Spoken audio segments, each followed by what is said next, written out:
शादी को 1 साल भी नहीं हुआ, नांदेड़ की रहवासी सबा को पति ने उतारा मौत के घाट। इस मामले में 6 गुनहगारों को नांदेड़ कोर्ट से मिला 5 दिन का पीसीआर।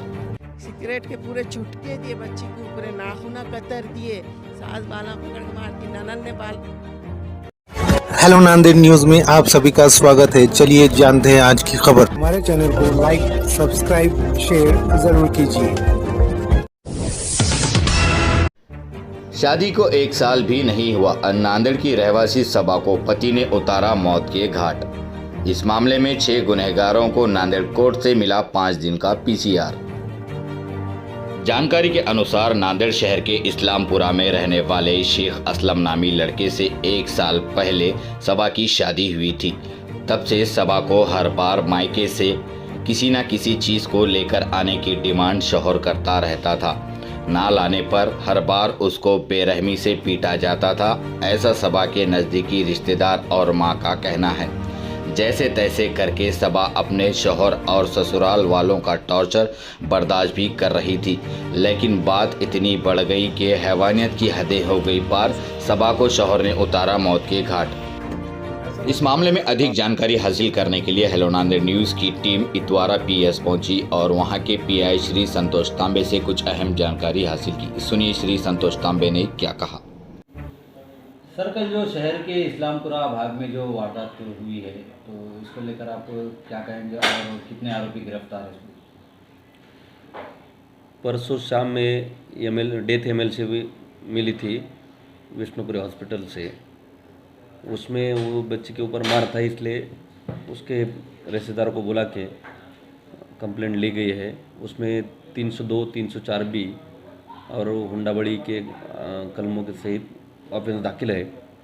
उसमें माननीय एसपी साहब, माननीय एडिशनल एसपी साहब और डीवाईएसपी साहब, इन्होंने तुरंत आरोपी अरेस्ट करने के लिए सूचनाएं की थी और वो सूचना के आधार पर पूरे 6 आरोपी है गुने में, तो 6 के 6 आरोपी कल के कल अरेस्ट हुए हैं गुना दाखिल होने के बाद में। सर, इसमें 6 के 6 आरोपी है या फिर कोई एक मुख्य आरोपी है इसमें? सर, केस में कुछ नहीं, उसमें ज़्यादातर वारदात जो की है उसका जो शौहर है वो पहले से ही मारता था उसको, और कल भी उसका ही ज़्यादा रोल है। बाकी लेकिन सब आरोपी का इन्वॉल्वमेंट है उसमें। कितने दिन का इनका कुछ पीसीआर वगैरह हुआ है सर? आज इनको कोर्ट में हाजिर किया गया था। वो 5 दिन की पुलिस कस्टडी रिमांड मिली है उनकी और तपास चालू है। सर, ये जो आए दिन जो तो ऐसी वारदातें पेश आते रहती है, लेकिन आज की जो घटना जो थी, जो इस्लामपुरा की, बहुत ही संगीन घटना है, को अंजाम दिया होता है। नागरिकों से आप क्या आह्वान करना चाहेंगे कि ऐसी वारदातें होती है तो इसके लिए कहाँ अप्रोच होना चाहिए, होने से इसको टालने के लिए और कुछ किया जा सकता है कि इसके बारे में कुछ कह सकते हैं? नहीं, कौटुंबिक हिंसा का क्या होता है, जब भी छोटी छोटी बातें होती है तो बहुत सारे लोग थाने तक आते नहीं पुलिस कंप्लेंट करने के लिए। लेकिन कोई भी लेडीज़ अगर नई शादी है और उसके शोहर से उसको तकलीफ़ है, उसके ससुराल वालों के बाकी रिश्तेदारों से तकलीफ़ है, तो उसने पहले पुलिस थाने में आने की हिम्मत करनी चाहिए और उनके खिलाफ़ कंप्लेंट करनी चाहिए, क्योंकि वो बड़ी घटना घटने से पहले उसको प्रिवेंट किया जा सकता है। और उनको हम सामने बिठाते हैं। हमारे यहाँ नहीं सुलझा तो महिला सहायक कक्ष होता है, वहाँ भी आपको हेल्प मिल सकती है। तो आपने पहले पुलिस को अप्रोच होना ज़रूरी है। सर, ये जो पब्लिक में जो तो रोज़ देखा जा रहा है, गुस्सा देखा जा रहा है, इन्होंने इतनी बड़ी संगीन जुर्म को अंजाम दिया है, उसके चलते पब्लिक का ये कहना है कि इनको सज़ा कितने दिन की मिलेगी इनको? नहीं, सज़ा का क्या है, अभी इन्वेस्टिगेशन स्टेज पे गुनाह है। गुने में उनके खिलाफ जो एविडेंस कलेक्ट होगा, उस एविडेंस के बाद में चार्जशीट होगी और ट्रायल तो कोर्ट में चलता है और उसमें जन्मठेप 302 में फांसी तक की सज़ा होती है। 302 के तहत मुकदमा दर्ज है, इसलिए जन्मठेप भी हो सकती है, फांसी भी हो सकती है। लेकिन वो बोलना सही नहीं है, वो कोर्ट का काम है। वो कोर्ट ट्रायल देख के बाद में डिसाइड होता है कि शिक्षा कितनी होगी। सर, इस लड़की का पीएम होने के बाद ऐसा पता चला है उस पर बहुत ज़्यादा अत्याचार हुआ था, तो उस लड़की का पीएम होने के बाद किस तरह की चीज़ें देखने में नज़र आई और किस तरह का उस लड़की पर अत्याचार हुआ था, तो बताइए। नहीं, उसको मारहान हुई है, लेकिन वो बोलना सही नहीं है। वो सब डॉक्यूमेंट पे रहता है, वो एविडेंस में ये हो सकता है, इसलिए वो बताया नहीं जा सकता। चाची है, हमारे पास वो बच्ची, हम एक ही घर में रहते दोनों भी। आप बने जा रहा घर, बच्ची है ना, जैसा कि माँ से ज़्यादा मेरे पास ही रहती थी, हर बात मेरे को ही बोलती थी। वहाँ पे है कि नहीं, उन्हें 2 महीने में भी थोड़ा बहुत ऐसा, थोड़ा बहुत मेरे को बोली, मैंने नहीं बोली घर में। चाची ज़रा बच्चे भी मेरे को छेड़ रहे, सता रहे, होनी होनी बोल रहे चाची बोल के उन्हें पहले बोलना शुरू कर दिए थे बच्चों ने, उन्होंने सास बोलना चालू करे तो।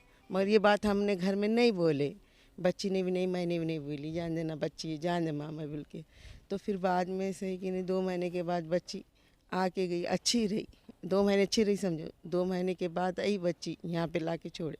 यहाँ पे रहने के बाद 8 महीने के बाद, और वो क्या बोलते, रहने के बाद गई तो बच्ची बैठक बिठाए, फिर सब ऐसा बैठा को बैठ के करके फ्रिज नहीं लाए मेरे को। हम बात करी फ़ोन पे, तो मेरे को ऑटोमेटिक वॉशिंग मशीन नहीं लाए बोल के हमारे बच्चे को लेके मशीन की दुकान पे महीने भर के बाद जाके आए।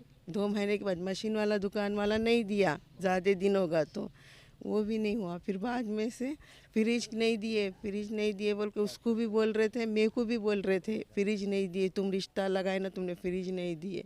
ऐसा हर चीज़ को ये नहीं दिए, वो नहीं दिए, पैसे नहीं, ऐसा हर चीज़ का टेंशन न देना। और शौहर उसका है कि नहीं, अंदर रूम में उसको टॉर्चर करना, ऐसा बाहर बुला रही सास तो उसको पकड़ लेना। और है ना, बाद में उन्हें लेट गई कि सास है ना आगे ऐसी रही वैसी रही बोल के उसको गलीस गालियाँ देना, तेरी बेटी उठी नहीं, तेरी बेटी आई नहीं बोल के हमा को फ़ोन लगा के हमा को अलग से गालियाँ देना, गलीस गालियाँ हमा को ऐसे गालियाँ देना। फिर उन्होंने क्या बोलते नंदई रात में देर से आता, जलाल रात के 12 बजे 1 बजे आता, तो उसको देने को खाने को नसीम भी वहीं रहना, बच्चे भी वहीं रहना, नाना नसीम नाना नैना वहीं रहना। तो रात में 12-1 बजे तक भी इन्हें बच्ची जग के खाना देना। फिर अंदर रूम में गए तक बोले तो 2 बजे तक सब उठा के करके जाकर वहाँ धो धा के 2 बजे रूम में सोने को जा। दिन में भी उन्हें सोना नहीं, फिर सवेरे उठी तो उन्हें नाश्ता करना नहीं, जल्दी उठना 4 बजे, गोबरा उबरा क्या है तो वो नमाज तो पढ़ती थी बच्ची, अपनी बोलने की ज़रूरत नहीं। वो गोबरा उबरा झाड़ना धोना, आंगन पूरा सब साफ सफाई, बाहर का भी रोड का झाड़ाते थे, उसको कोई नहीं रहते बोल सब कर करा के, देवरों के कपड़े धोना सब। फिर टिफ़िन देवर को एक आधी बार टिफ़िन नहीं गया तो टिफ़िन कैसे भी फ़ोन हमको, टिफ़िन नहीं पका बोल के वो भी फ़ोन हमको लगाना। और इन्हें क्या करता था, उसको है ना जानबूझ के पकड़ लेता था, इधर गालियाँ खिलाता था उसको। और ये नसीम 2 बजे आओ 3 बजे कभी जाती थी ना अपने घर पे सोने के लिए, आने को सुबह में लेट होती थी, 2 बजे या 3 बजे नसीम आए तक नाश्ता नहीं करना।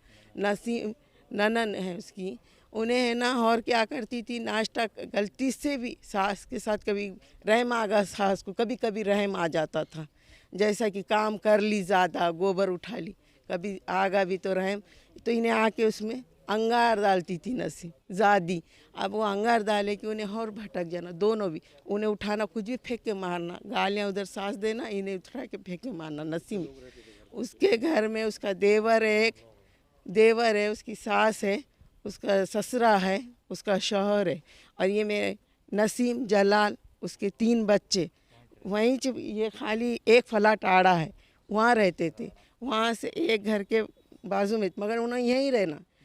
और कपड़े बेचते थे उन्होंने, तो वो कपड़ों को ज़रा गिराक आता तो देने करने को टाइम होता था ना, तो भी जब तक नाश्ता नहीं करना उन्होंने होटल से डोसे इडलियाँ मंगा के खा लेते थे। इन्हें भूखी रहना, सेगड़ी पे पकाना करना, सबको देना दिलाना, भूखी नहीं रहना। अगर खा ली ये फिर मार खाती थी। और है ना उसको इतना ये करते थे, उसको बहुत टॉर्चर करते थे, ये हमाम दो, ये डेनी दो। हम भी कभी चले गए अचानक में तो हमारे सामने ये घास वो घास ये घास, ऐसा कर, छत पे लेके जाना, और छत पे लेके जाना उसको, छत पे ले जाके उनके भी कपड़े वहाँ पे भी रहे तो वहाँ के नसीम के भी कपड़े धुलाना, गेहूँ छानने को लगाना कुंटलों से, उसके नसीम के घर के गेहूँ छान के खाली सुखाना, कीड़ा लगाना ऐसी करती थी। नंदई ने गाली गलोस इतनी, ननन तो इतनी गंदी गाली, उसको ही नहीं सबा को ही नहीं, हमारे हमको भी इतनी गंदी गाली दी भैया, हमको बोलने को भी शर्म मारा। कॉल रिकॉर्डिंग में उनके पूरे गालियाँ, वो तक कि छोड़ो, हमारे घर को बैठक में आए तो हमारे 4 लोगों के सामने भी मेरे आदमी को उन्होंने कुत्ता है, ये दुनिया का गलीस गलीस गालियाँ दी नसीम की माँ ने, ये सबा की सास ने, कुत्ते बोले कुत्ता, ऐसा वैसा दुनिया का गलीस गालियाँ दी। इसके बारे में क्या मालूम था तुमको और क्या देखा? इसके बारे में हमको है ना फ़ोन ही नहीं आया, हमको मालूम ही नहीं था, कुछ नहीं मालूम था। खाली इतना मालूम था कि मेरी बच्ची इतना बोलती थी कि चाची मेरे को अंदर अंदर मारना, चाची मेरे को अंदर अंदर मार रही जी, चाची ऐसा जी। उसको दवाखाने में बता, बाला तेरे छोटे बाला हैं दवाखाने, तो मेरे बच्ची को अभी भी नुमान फारूक की पूरी चिट्ठियाँ तो उन्होंने लेके चले गए। नुमान फारूक की उन बच्चियाँ थी ना वहाँ पे 6-7 महीने 8 महीने हमारे घर को, तो बच्ची को है ना उन्होंने पहचान रहे थे हमको, हमारे लेके जा रहे ला रहे, तो उनका ने पूरा इलाज करी मैंने बच्ची का। हालांकि बोल के भेजी थी कि मैं और इलाज करूँगी तो मेरे बच्ची को ले जाओ अच्छी रखो, समझा के बच्ची को भेजे थे हमने अच्छे से। दुनिया के गालियाँ दिए वैसी हम बोले जान दो, बच्ची अपनी अपन गरीब लोग हैं कहाँ से करेंगे। उन्होंने उल्टा कर दिया बच्ची के साथ पूरे सिगरेट के पूरे चुटके दिए बच्ची को, पूरे नाखूना कतर दिए। सास बाला पकड़ के मारती, ननन ने बाला पकड़ के मारी शायद, उसके पूरे बाला ऐसे निकल गए उसके बाला, पूरा इतना बुरा, पूरा जला दिए उसको पानी डाल के, गर्म पानी से। लोहे के राट से पैरा है ना उसके ऐसे पलट गए, ये कमर की हड्डी के ये ऐसे पूरे टूट गए, पूरे फसलियाँ वो पूरे बहुत मारे पूरे। ये है ना कल्ले है ना उसके हरे नीले कर दिए।